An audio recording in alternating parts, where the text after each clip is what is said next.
सुप्रभात बच्चों। बेटा आशा है आप सब लोग ठीक हैं और खूब अच्छे से अपना ध्यान रख रहे हैं। बेटा आपको पता है कि धीरे धीरे हम सिलेबस खत्म करने की ओर चल रहे हैं। हमने बहुत सारे पाठ पढ़े हैं, कविताएं पढ़ी हैं, व्याकरण में बहुत सारे विषय भी किए हैं। बेटा आज हम जो विषय करने जा रहे हैं हमने पहले भी किया है। हम एक राइटिंग स्किल लेंगे। राइटिंग स्किल का मतलब होता है लेखन कौशल। लेखन कौशल में बेटा जैसे हमने पहले पत्र किया था वो भी लेखन कौशल का हिस्सा होता है। ठीक है, आज हम करेंगे अनुच्छेद लेखन। अनुच्छेद बेटा हमने पहले भी किया था। आप सबको पता है कि अनुच्छेद कैसे लिखा जाता है। अनुच्छेद बेटा एक पैराग्राफ होता है। हमें उसमें अलग अलग पैराग्राफ्स नहीं बनाने होते हैं। आपको जो विषय दिया जाता है उससे रिलेटेड आपने एक पैरा लिखना होता है, उससे रिलेटेड अपने व्यूज लिखने होते हैं। राइट, आपको याद होगा आपसे मैंने जब पत्र लेखन की बात की थी तब मैंने कुछ बातें ध्यान में रखने के लिए होती जो राइटिंग स्किल के लिए बेसिक बातें होती हैं बेटा, वही बातें अनुच्छेद लेखन के लिए भी होती हैं। एक बार हम दोबारा उन्हें दोहराते हैं कि अनुच्छेद लेखन कैसे लिखा जाना चाहिए। बेटा सबसे पहली बात होती है प्रारूप। जब भी आप अनुच्छेद लिखें तो उसका फॉर्मेट बिल्कुल ठीक होना चाहिए। अब आप सोचेंगे अनुच्छेद का क्या फॉर्मेट होता है? पत्र का तो फॉर्मेट होता है सेवा में प्रधानाचार्य जी या इस तरह से किससे भी रिलेटेड, लेकिन बेटा अनुच्छेद का भी फॉर्मेट है। जैसे कि मैंने अभी पहले ही आपसे कहा था कि अनुच्छेद अलग अलग पैराग्राफ में नहीं लिखना है, एक ही पैरा में हमें लिखना होता है।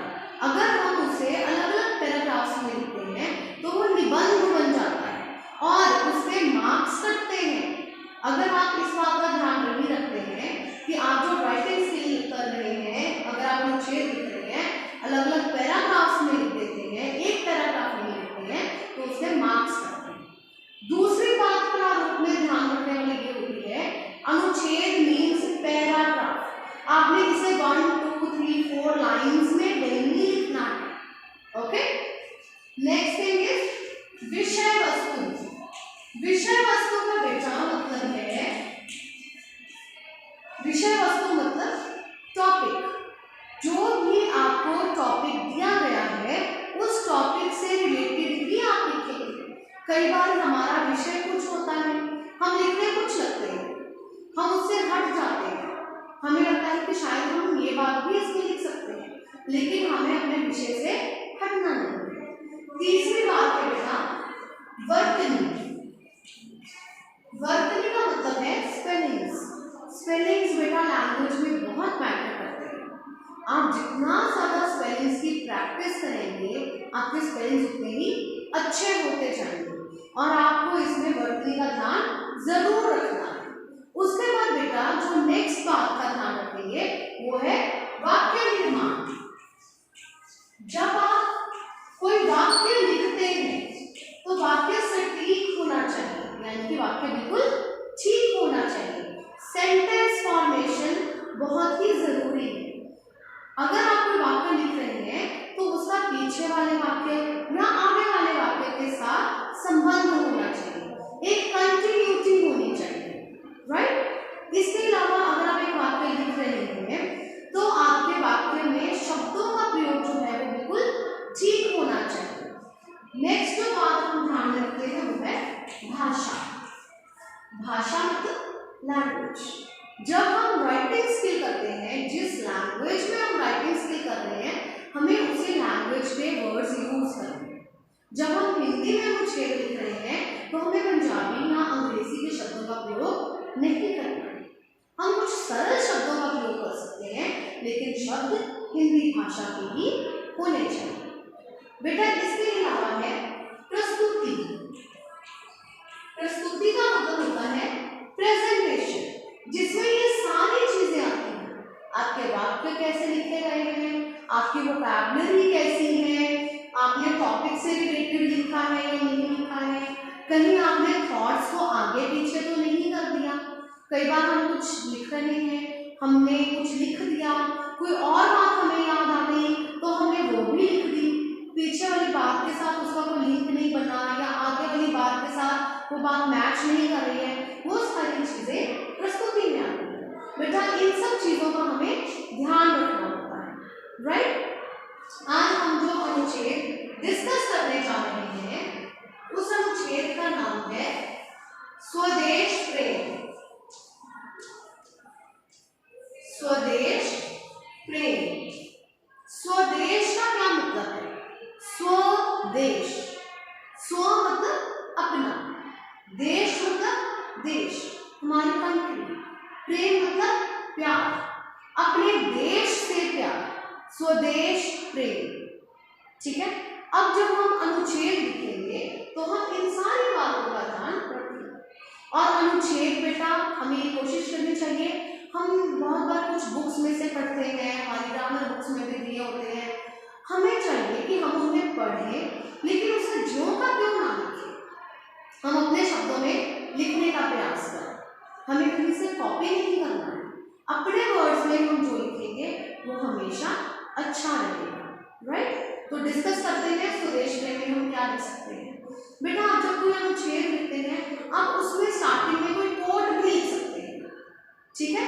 अब ये जो हमारा टॉपिक है स्वदेश प्रेम, इसमें हम क्या कोट लिख सकते हैं? जैसे एक कवि ने कहा है, जिसको ना निज गौरव तथा निज देश का अभिमान है, वह नर नहीं है पशु निरा है और मृतक समान है।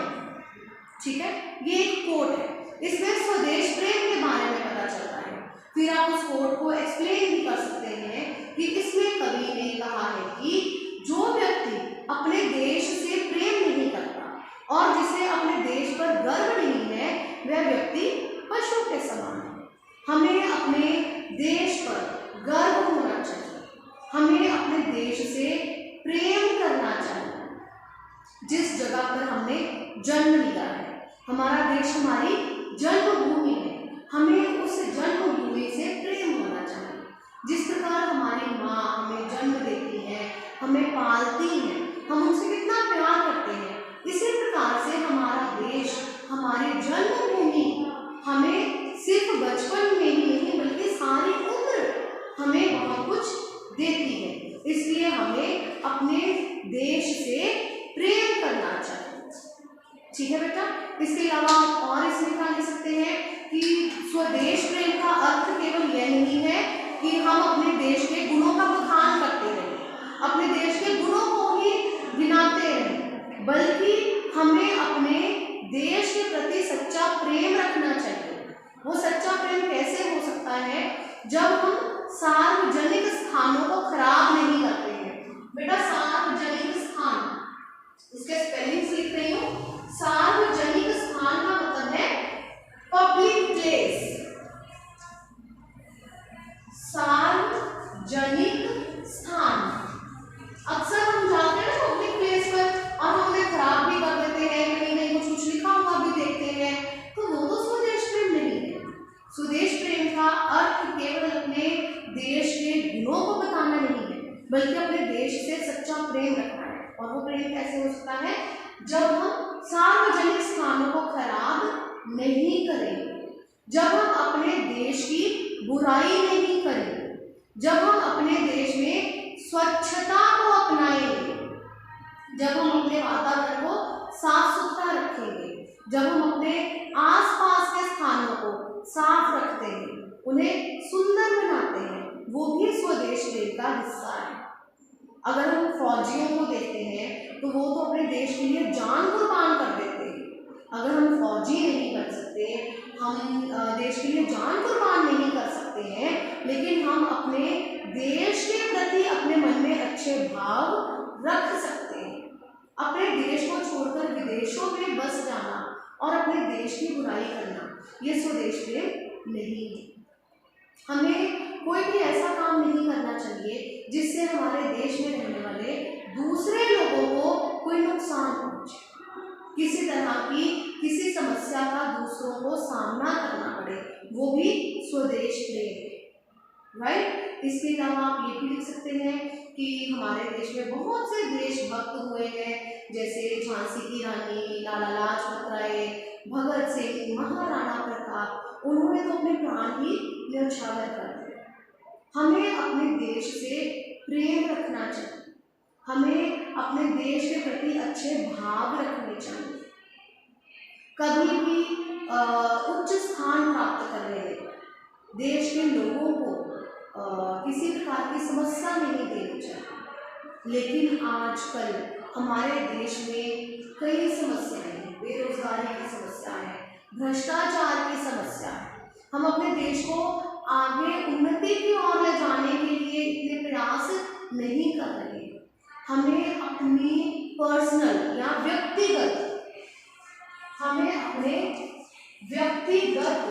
हित को छोड़कर, व्यक्तिगत हित मतलब क्या है, अपने पर्सनल भलाई के बारे में जब हम सोचते हैं कि मुझे सब कुछ मिल जाए, किसी और को चाहे कुछ मिले ना मिले, हमें अपने व्यक्तिगत हित को छोड़कर देश के हित के बारे में सोचना चाहिए। देश हित के बारे में हमें सोचना चाहिए और यह काम युवा वर्ग कर सकता है। युवा वर्ग मतलब यंगस्टर्स या बच्चे, यह काम बच्चे कर सकते हैं। बच्चों में बचपन से ही देश प्रेम की भावना को पैदा किया जाना चाहिए ताकि वे अपने देश को और आगे ले जा सके और भारत का नाम दुनिया में रोशन कर सके। बेटा इस तरह से आप इस अनुच्छेद को लिखेंगे, आप इसमें कुछ भी